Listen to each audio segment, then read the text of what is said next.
ഒഡീഷ മുഖ്യമന്ത്രി നവീൻ പട്നായിക്കിന് പ്രായമേറെയായെന്നും അദ്ദേഹം വിരമിക്കണമെന്നും കേന്ദ്ര ആഭ്യന്തരമന്ത്രി അമിത്ഷാ പറയുകയാണ്.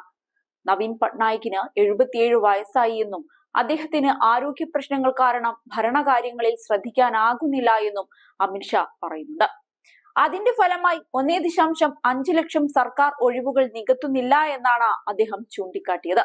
സംസ്ഥാനത്ത് BJP അധികാരത്തിലെത്തിയാൽ ഒഡിയ സംസാരിക്കുന്നയാളെ മുഖ്യമന്ത്രിയാക്കുമെന്നും തങ്ങൾ സർക്കാർ രൂപീകരിക്കുകയാണെങ്കിൽ ഒഴിവുള്ള തസ്തികകളിലേക്ക് നിയമനം നടത്തുമെന്നും അമിത്ഷാ വാഗ്ദാനം ചെയ്തിരിക്കുകയാണ്. നരേന്ദ്രമോദിയെ 3ാം വട്ടവും പ്രധാനമന്ത്രിയാക്കാനും നവീൻ പട്നായിക്കിന്റെ നേതൃത്വത്തിലുള്ള BJD സർക്കാർ നശിപ്പിച്ച ഒഡീഷയുടെ പ്രതാപം വീണ്ടെടുക്കാനുമാണ് ഇപ്പോൾ നടക്കുന്ന തിരഞ്ഞെടുപ്പുകളെന്ന് അമിത്ഷാ പറഞ്ഞു. മെയ് 25-ന് ഒഡീഷയിൽ ഒരേ സമയം നടക്കുന്ന ലോക്സഭാ നിയമസഭാ തിരഞ്ഞെടുപ്പുകളുടെ മുന്നോടിയായാണ് അമിത്ഷായുടെ ഈ പ്രതികരണം. എന്നാൽ അമിത്ഷായുടെ പ്രസ്താവന പ്രധാനമന്ത്രി നരേന്ദ്രമോദിയെ ഉദ്ദേശിച്ചുള്ളതാണെന്നായിരുന്നു കോൺഗ്രസ് നേതാവ് പി ചിദംബരം പറഞ്ഞത്. 77 വയസ്സുള്ള നവീൻ പട്നായിക്കിന്റെ പ്രായവും ആരോഗ്യ പ്രശ്നങ്ങളും കാരണം വിരമിക്കണമെന്ന അമിത്ഷായുടെ നിർദ്ദേശം 73 വയസ്സും 7 മാസവും പ്രായമുള്ള നരേന്ദ്രമോദിയെ കൂടി ഉദ്ദേശിച്ചാണോ എന്നാണ് ചിദംബരം ചോദിച്ചത്. BJP സർക്കാർ രൂപീകരിച്ചില്ലെങ്കിൽ അമിത്ഷായായിരിക്കും ഏറ്റവും സന്തുഷ്ടനായ വ്യക്തിയെന്നും മോദിയല്ല അമിത്ഷായായിരിക്കും പ്രതിപക്ഷ നേതാവായി ഇരിക്കുക എന്നും ചിദംബരം കൂട്ടിച്ചേർത്തു. 2025-ൽ 75 വയസ്സ് തികയുമ്പോൾ മോദി രാഷ്ട്രീയത്തിൽ നിന്ന് വിരമിക്കുമെന്ന ഡൽഹി മുഖ്യമന്ത്രി കെജ്രിവാളിന്റെ അവകാശവാദങ്ങളുടെ ചുവടുപിടിച്ചാണ് ചിദംബരത്തിന്റെ ഈ പ്രതികരണം.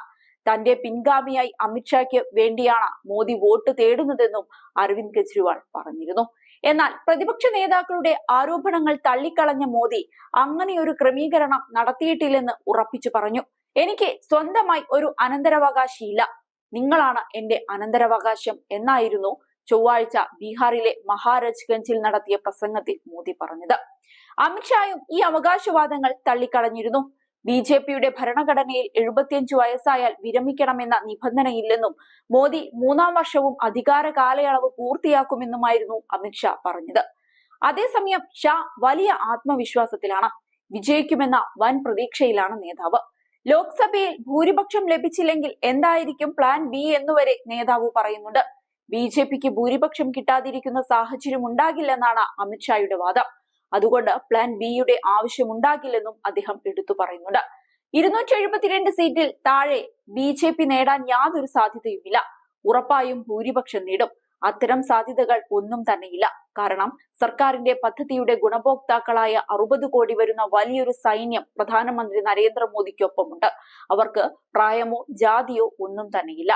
സർക്കാരിന്റെ പദ്ധതികളുടെ ഗുണഫലങ്ങൾ ലഭിച്ചവർക്ക് നരേന്ദ്രമോദി ആരാണെന്നറിയാം. എന്തുകൊണ്ട് 400 സീറ്റ് നേടണമെന്നും അവർക്കറിയാമെന്നും അമിത്ഷാ പറഞ്ഞു. പ്ലാൻ എക്ക് 60% താഴെ മാത്രം വിജയസാധ്യത ഉണ്ടെങ്കിൽ മാത്രമേ പ്ലാൻ ബിയെ കുറിച്ച് ചിന്തിക്കേണ്ടതുള്ളൂ. പ്രധാനമന്ത്രി നരേന്ദ്രമോദി വമ്പിച്ച ഭൂരിപക്ഷത്തോടെ വീണ്ടും അധികാരത്തിൽ വരുമെന്ന് തനിക്ക് ഉറപ്പാണെന്നും അമിത്ഷാ തറപ്പിച്ചു പറഞ്ഞു. ഏതായാലും 7ാം ഘട്ടം അവസാനിക്കുന്നതുവരെ BJPയുടെ പ്ലാനുകൾ തകൃതിയായി തന്നെ നടക്കും. ഈ പ്ലാനുകളാണ് അവരുടെ വിജയപ്രതീക്ഷയും.